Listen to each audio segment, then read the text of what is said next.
This is a book review of Team of Teams. We are accessory to success and review a lot of business books here. We have a weekly email that goes out that suggests new releases, old classics, and has great takeaways and tidbits from all these great business books we read. Go ahead and subscribe to that if that sounds interesting. You can also buy this book on site. There's also a bunch of other book recommendations in this review, and you can find links to all of those in the blog post. Now let's move on to the main takeaway from Team of Teams. Efficiency is no longer enough. Businesses also need to cultivate the ability to adapt. Teams are the most effective way to approach change in a complex world. And the key to an effective team is open communication. A successful manager cultivates like a gardener instead of micromanaging like a chessmaster. Here are a few bullet point takeaways of what you'll learn in this great book. Future can be used as a starting point to create an adaptable system that works. Open information flow is better for everyone, even in a, quote, need to know organizational structure. The ability to adapt is just as important as efficiency. Big data makes it easier to micromanage, but that still does not make it an effective management strategy. Now on to the main book summary.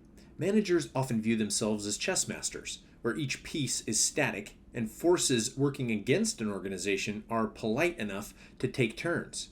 In addition, this perspective assumes that everyone follows the rules.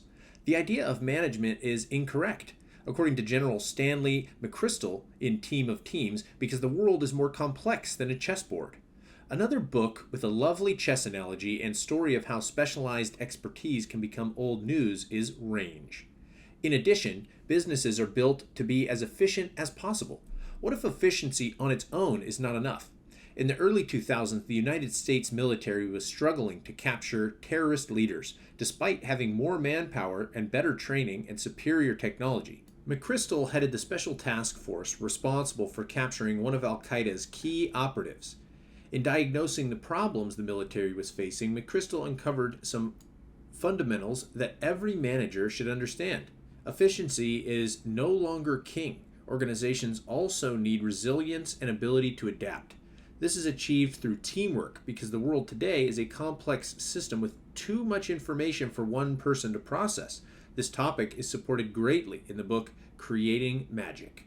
Finally, a good manager is closer to a gardener than a chessmaster. Team of Teams illustrates each of these ideas with easy to understand examples from agronomy, Fortune 500 companies, and military history. Past generations were driven by efficiency only. Team of Teams briefly explains the beginning of the efficiency movement with Taylor and the Bethlehem Steel Corporation's significant success. The ideology that efficiency is the most important goal has shaped how the military and businesses approach all problems. This model works with standard, repeatable processes, but is not sufficient for the modern environment.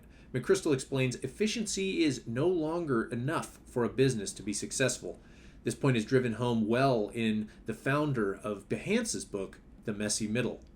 Businesses operate now in a complex system. Management theory now concerns far more than how many widgets are being produced per hour. Team of Teams uses an example of the human body to illustrate a complex system. A hand surgeon usually only sees one part of the body, the hand. However, the hand surgeon still went to medical school to learn how the rest of the body works. This is because medical conditions not centered in the hand can cause problems that the hand surgeon will have to fix. The human body is too complex for one person to understand all of it well, which leads to specialization and teams. You might read Small Giants for more on how to become a great company as well. In complex systems, teams are more effective. How does one develop a successful team? McChrystal advises to let information flow freely and to discourage tribal competition between departments working towards the same goal. The dangers of silos in companies are illustrated with an example from General Motors and a key ignition recall. The departments were so separate and so competitive that no one was aware or wanted to advise a key ignition issue which could cause airbags not to deploy. This led to deaths when airbags failed. Jocko Willink's book Extreme Ownership would probably point to a better leadership as a solution too. In his own experience, McChrystal outlines putting together a daily meeting where individuals across all teams, not just his task force, got together to share information. McChrystal acknowledges that while this daily 90-minute meeting would be viewed as inefficient, it allowed information to flow freely. This, in turn, saved a great deal of time seeking authorization because problems were solved during the meeting. Another major issue that can reduce an organization's ability to adapt is the top-down micromanagement approach to management. One of the most important aspects of having a resilient organization is to have a team who view problems holistically and who understand the big picture. Indeed, the top-down management schema of, quote, "you're on a need-to-know basis," end quote, should be outdated. Perhaps one of the biggest challenges McChrystal faced was that he, as a manager, was not a chessmaster, but a gardener. He began working towards cultivating his team instead of dictating their every move. This is something Disney does so well. You can find out more about that in the book Creativity, Inc. Team of Teams argues that more information than ever is available to managers, which makes it very easy to micromanage. However, this is a dangerous pitfall that can have dire consequences. In 1978, United Flight 173, which experienced a small landing gear malfunction prior to landing. The team worked to diagnose the problem, determine the best way to proceed, and followed procedure. At that time, a strict top-down management structure was in place.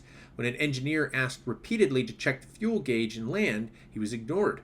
Flight 173 ran out of fuel and crashed, resulting in 10 deaths. This example is used alongside Captain Sullenberger's heroic landing on the Hudson River in an example of how important it is for a team to not rely on one chessmaster, but to each have a role in a rapidly evolving situation. Captain Sullenberger only had one task: to land the plane safely. The rest of his team performed all other duties, like assuring and preparing passengers, without having to consult him for each direction. More information about airplane and other hierarchy issues just like this can be found in the book about success, Outliers.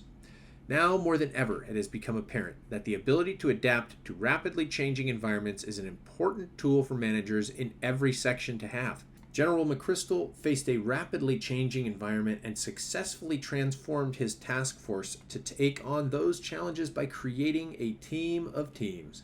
What made that transformation possible was the sharing of data to anyone who might find it useful instead of keeping it locked down within departments.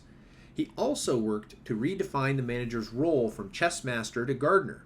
It is far more effective to give a team everything they need and help them succeed than to control their every action. This concise examples of applications in every sector. Team of Teams applies military strategy to the principles of business, and the result is a success. One of the other amazing reads on leadership is called Leading. The book is written about what the head coach of Manchester United learned from his many years of leadership. About the author, Stanley McChrystal. General Stanley McChrystal began his military career in 1976 after graduating from West Point, which is detailed process in the book Grit. That is a very challenging school to graduate from. His early assignments include command of a Green Beret unit, serving as the United Nations intelligence officer, and the 75th Ranger Regiment. After earning a master's degree in national security and strategic studies from the Naval War College, he was deployed to Saudi Arabia with the Joint Special Operations Command, JSOC, which works with units such as Delta Force and the Navy SEALs. He also completed a fellowship at the John F. Kennedy School of Government at Harvard University. Later, he would command this unit and initiate steady lines of communication between JSOC and the Central Intelligence Agency, CIA. In 2009, McChrystal assumed command of NATO, the United States missions in Afghanistan, during which he commanded more than 150,000 troops from 45 different countries. He retired in 2010 as a 4-star general. Now, General McChrystal now sits on the boards of Navistar International Corporation, Siemens Government Technology, and JetBlue Airways. As a senior fellow at Yale University, he teaches a course in leadership. Shortly after retiring from the military, he co-founded the McChrystal Group, which provides a management consulting based on principles in teams of teams. He also travels around the United States to speak on management. This has been a book review of Team of Teams. We are Accessory to Success. Thanks for listening. There's been a lot of other book recommendations, and you can find links to all of those other books in the blog post. Don't forget to subscribe to our email newsletter where we send out great books like this all the time, once a week, as well as great takeaways from these books that you can read very quickly. Find us on social media. Thanks for following, and we'll see you in the next review.